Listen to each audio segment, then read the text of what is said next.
tapi digoda oleh setan.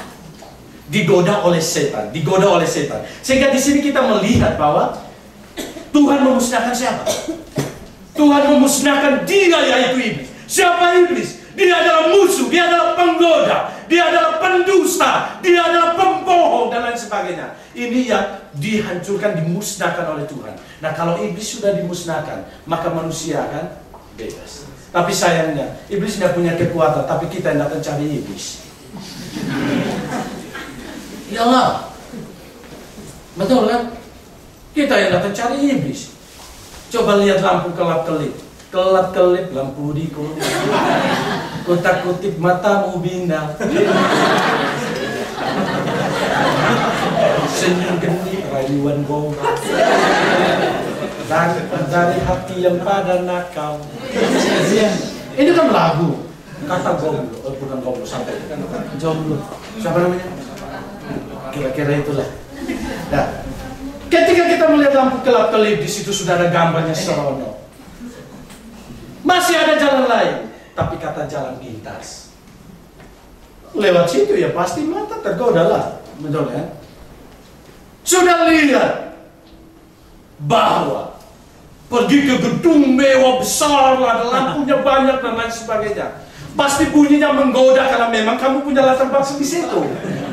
Masih lagi coba-coba lewat situ, ngintip sedikit dong. Apa sih bunyinya? Padahal sudah tahu bunyinya begitu. Ya kita jatuh sendiri, betul.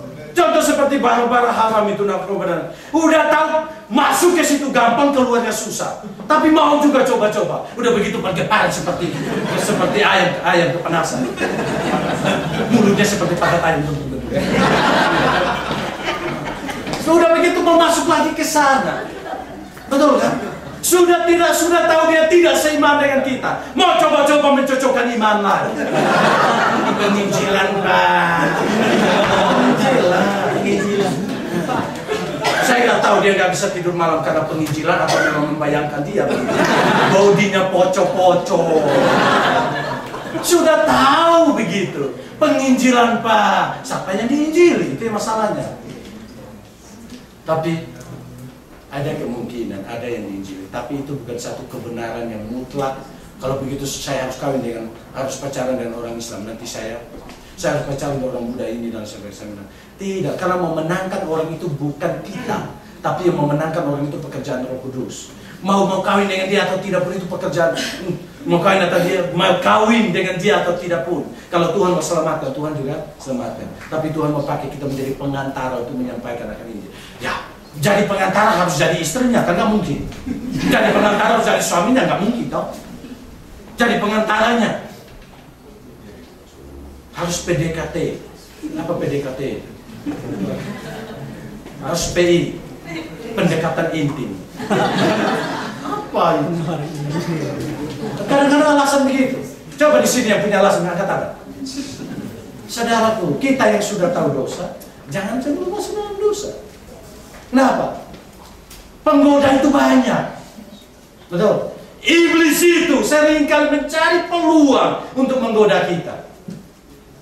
Sehingga di sini kita melihat bahwa yang dihancurkan di sini bukan manusia yang berdosa, tapi yang dimusnahkan di sini adalah iblis. Mungkin orang mulai bertanya, loh, kalau iblis sudah dimusnahkan, kenapa manusia masih jatuh dalam dosa? Betul? Itu pertanyaan yang muncul. Kalau orang yang kritis, bukan keribo. Atau kribo? Kritis bodoh. Tapi kritis, sungguh-sungguh kritis. Dia akan berkata. Baru sadar dengan istilah itu. Ya, kritis. Dia akan bertanya. Kalau demikian, kalau iblis sudah dimusnahkan, kenapa orang masih jatuh dalam dosa? Saya mengatakan Allah masih mengizinkan. Dia tidak punya kekuatan karena 1 Korintus 15 dikatakan, hai Paulus, di manakah sengatmu? Istilah sengat itu adalah bisanya. Indikasinya dia sebenarnya dengan orang percaya dia tidak punya kekuatan apa-apa lagi. Ketika kita bergaul karib dengan Tuhan, ketika kita berrelasi intim dengan Tuhan, sebenarnya dia tidak punya kekuatan untuk menghancurkan kita. Tapi ketika kita mulai lemah, kita mulai relasi kita dengan Tuhan mulai suam-suam, kita mulai putus, mulai malas dan lain sebagainya, itu adalah momen di mana dia akan masuk. Kenapa? Karena kekuatan kita dengan Tuhan itu mulai pudar, betul?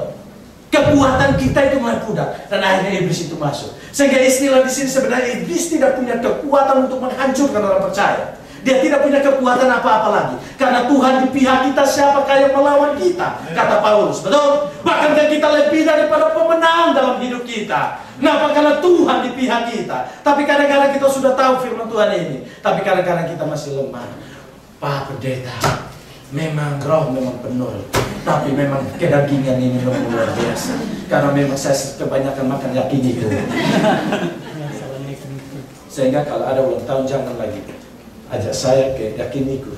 Saya sudah kurangi karena habis yakinikuan. Ini rasanya bengkak begini. Yang normalnya adalah 120/80.